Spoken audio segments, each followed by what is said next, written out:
At the end of February 2025, on the northern flank of the Kupiansk direction, Russian forces sought to establish a strong bridgehead on the right bank of the Oskil River, at the boundary of 𝐔𝐤𝐫𝐚𝐢𝐴. At the same time, in the central sector, the Russian armed forces were fighting in the area of Dvorichna and Zapadne, aiming to reach the R79 highway near 𝐀𝐩𝐫𝐫𝐢𝐥 and block the northern exit from Kupiansk.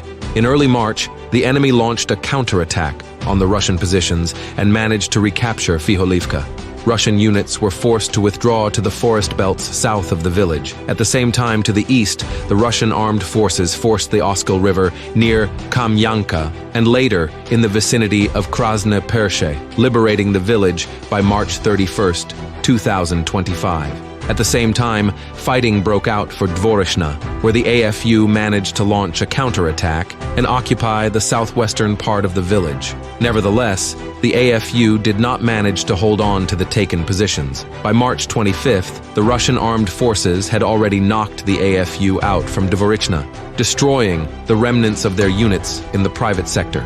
At the end of the month, the Russian armed forces launched an offensive on Mala Shapkivka and 𝐀𝐩𝐫𝐫𝐢𝐥 to cut the R79 highway north of Kupiansk. The enemy launched several counterattacks, but was unable to stop the advance of the Russian troops. By March 31st, the advanced assault groups had physically cut the highway and reached the northern outskirts of 𝐀𝐩𝐫𝐫𝐢𝐥. It is not known whether the Russian armed forces managed to gain a foothold in the positions taken. There were no significant changes in the combat situation on the southern flank during March, as the sides exchanged strikes and strengthened their defensive positions. The Russian armed forces launched several attacks north of Stepova Novoselivka, but the outcome remains unknown. At the same time, in Kolesnikivka, Russian assault troops slightly pushed the AFU back to the center of the village.